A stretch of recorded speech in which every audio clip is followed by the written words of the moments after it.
nós temos um pé direito duplo. Pé direito duplo é isso aqui. Por exemplo, quando você chega aqui, nessa sala aqui, ó. É porque aqui nessa perspectiva não mostra, mas a porta é aqui, ó. Nessa, onde eu tô passando aqui o mouse. A porta é aqui. Quando você entra na sala, você não vê a laje. Você vê a laje lá no outro pavimento, que é o pé direito duplo aqui nesse caso. Então, quando você entra, você vê isso. Então, nesse caso aqui, a gente tem um problema que é a questão dos pilares, que é em relação à flambagem, tá? O que é que eu quero dizer com isso, Wagner? Vamos lá. Eu vou fazer aqui utilizar aqui a ferramenta de captura só para ficar mais simples aqui de vocês entenderem. Vamos lá. Eu tenho aqui um pilar, tá? E esse pilar aqui, deixa eu me localizar aqui. Vamos pegar esse pilar aqui, ó, tá? Esse daqui, que eu tô passando o mouse aqui. Esse pilar aqui, ele tem um comprimento aqui de mais ou menos, se eu não me engano aqui é 1,5 m, tá?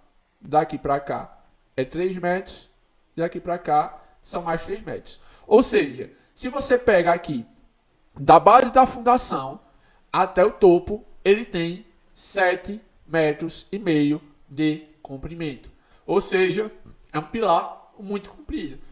Ah, Walter, mas esse aqui, ele também tem 7,5 metros. Se você pegar da base até aqui, tem 7,5 metros. Qual é a diferença desse pilar aqui, que eu vou chamar ele aqui de pilar 1, para esse outro pilar aqui, que eu vou chamar ele de pilar 2. Esse aqui é o pilar 2 e esse aqui é o pilar 1. Qual é a diferença desse? A diferença é o travamento. Perceba que esse pilar aqui, ele tem uma viga que vem e trava ele aqui nessa direção e tem outra viga que trava ele daqui nessa direção. Deixa eu até colocar aqui de outra cor. Deixa eu ver aqui. Vou colocar de azul. Aí vem aqui e trava nessa direção, e vem nessa outra direção e trava ele também. Aqui em cima é a mesma coisa. Trava aqui e trava aqui. Ou seja, esse pilar aqui que a gente está analisando, que eu chamei de pilar 1, o pilar 1 ele está travado em todas as direções. Tanto na direção X quanto na direção Y. Ele está travado. Aí eu vou dizer aqui o que é um travamento. Um travamento é, por exemplo, eu tenho aqui, deixa eu tirar aqui a casa e a programação, tá? Eu tenho aqui o pilar, tá? Esse pilar aqui, pilar de isopor. Eu vou aplicar uma carga. E a flambagem, ela acontece por causa da compressão. Eu vou aplicar uma carga de compressão, que é a carga da laje, é a carga da viga. Todo o peso que descarrega no pilar, eu vou aplicar aqui. Imagina no modelo teórico, uma seta vindo aqui e comprimindo esse pilar. Eu vou fazer isso aqui com a minha mão. Olha o que acontece. Ó, ele estava reto, ele faz uma barriga. Essa barriga, nós damos o nome de flambagem. Vou fazer de novo. Flambou, soltei, voltou ao normal. Flambou. E quando acontece a flambagem, significa que o pilar rompeu. Ou seja, a flambagem é o pior esforço ali para o pilar e que a gente tem que combater ele, tá certo? E o que é que favorece flambar mais o pilar ou flambar menos? Quanto mais comprido é o pilar, mais fácil é de flambar. Esse pilar é comprido, é fácil de flambar. Se o pilar ele fosse menorzinho, se fosse um pilar só aqui, daqui para baixo, vamos supor que isso aqui seja 6 metros e aqui for 3 metros. Eu vou mudar o ponto de aplicação de carga. Eu estou aplicando a carga aqui e está flamando. Eu vou aplicar a carga aqui no meio, tá? Olha o que é que vai acontecer. Eu vou pegar a minha mão e vou empurrar aqui para baixo. Olha o que é que vai acontecer, ó. É muito difícil flambar, ó. Percebe que faz uma barriguinha. Aqui, ó. Aqui faz uma barriguinha. Mas é muito difícil de flambar. Porque o pilar está mais curto. Quanto mais curto, maior a dificuldade do pilar flambar. Quanto mais comprido, mais fácil é o pilar flambar. A primeira variável é o comprimento. Mais comprido, mais fácil de flambar. Menos comprido, mais difícil de flambar. E a segunda variável é a seção. Quanto mais fina, quanto mais estreita é a seção, mais fácil de flambar. Quanto mais grossa, quanto mais larga e robusta é a seção, mais difícil é de flambar. Tanto é que se você olhar para esse pilar aqui, percebe que a barriga, vamos supor que seja um pilar aqui de 15 centímetros aqui, ó, nessa direção 15, e aqui tem 30 centímetros, tá? 15 por 30. Percebe que a barriga ela sempre acontece na direção de 15. Ela não vai acontecer na direção de 30. O que é que eu quero dizer com isso? Presta atenção aqui, ó. Essa é a direção de 15. Eu vou aplicar aqui a carga. ela flamba. Vou colocar desse lado aqui, vou aplicar a carga, ó. Ela flambou, ó. Sendo que ela flambou na outra direção. Essa direção aqui, Y, ela permanece a mesma. Ela não faz isso aqui, ó.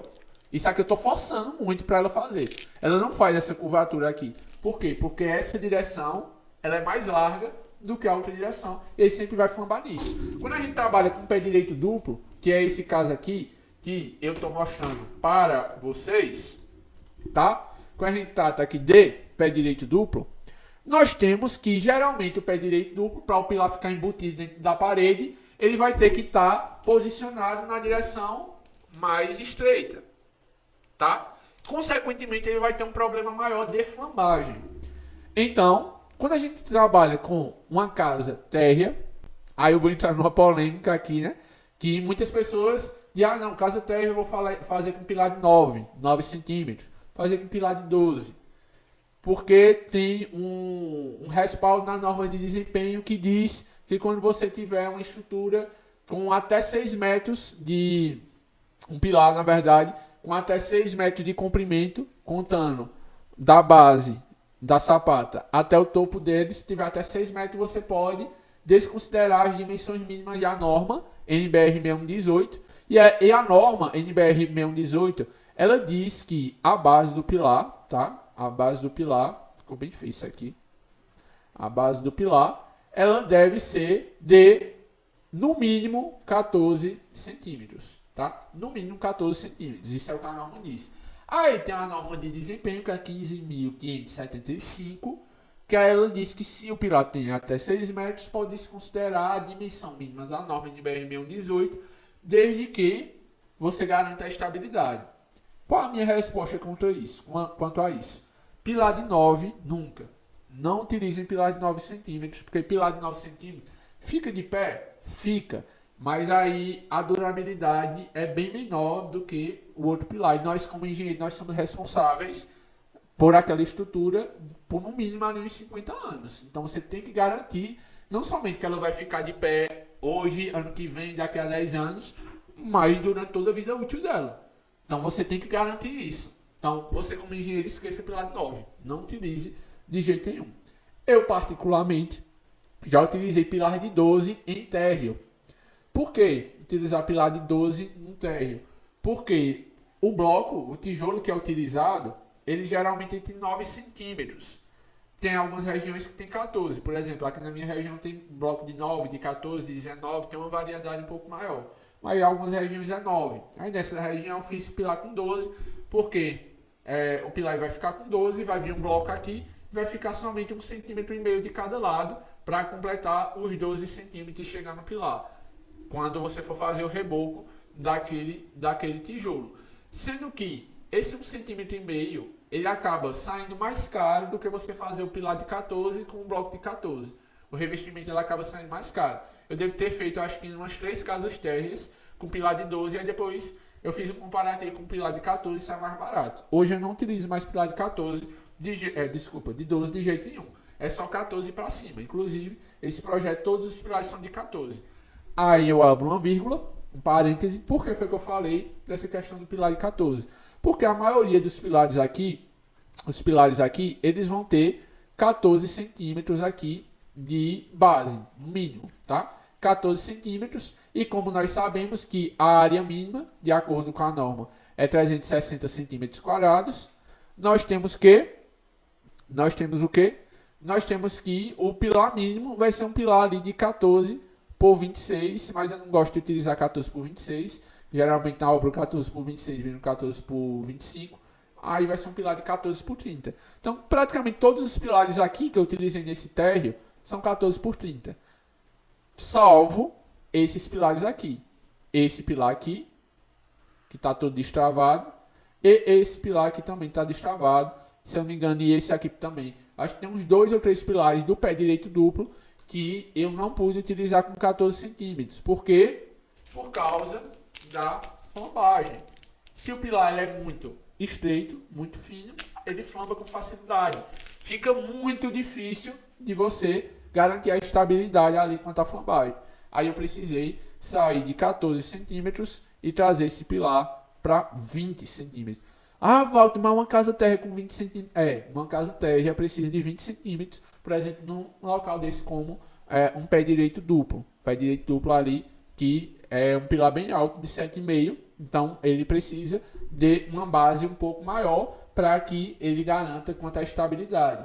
Ah, mas o tijolo é de 9 para 20 centímetros, são 11 centímetros, é muito reboco. Aí o que é que faz? Eu sempre falo com o arquiteto, que eu digo, eu vou precisar de uma ou duas paredes, às vezes três, que vai ser uma parede com tijolo deitado. Eu pego o tijolo de 9, deito ele, vai virar um tijolo de 19, que é praticamente 20. E às vezes eu uso o pilar de 19 também, não tem problema, pilar de 19 ou 20, tá certo? Aí num caso como esse de uma casa terra, a gente tem que fazer isso. O tijolo deitado é isso aqui, né? O tijolo normal, eu não sou muito bom de desenho não, tá? Vocês vão ter que me perdoar aqui. Eu fiz uma reta meio troncha aqui. Deixa eu tentar fazer aqui um tijolo. Um tijolo normal, ele tem... Isso aqui é um tijolo. Ele tem essas dimensões aqui, né? Ele tem 9, 19 e 19 de altura, tá? Ele tem 19 aqui de base e 19 de altura de 9.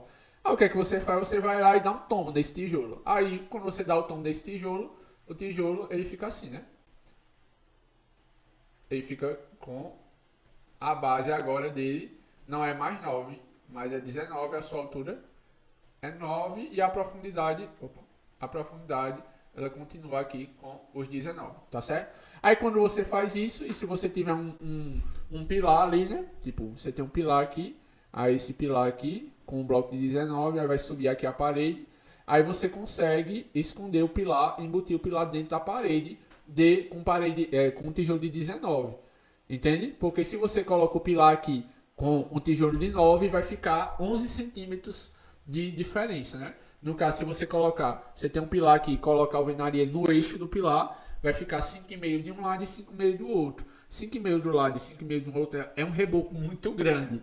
Isso não é nem recomendado você fazer, porque com o tempo isso dá patologia, quando você tem uma espessura de reboco muito elevada, como essa.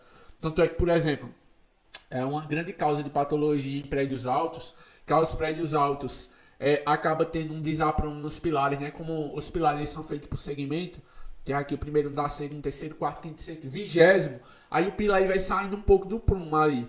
Aí, por exemplo, já vi pilares aqui prédios aqui na minha cidade que o pilar desaprumou 15 centímetros.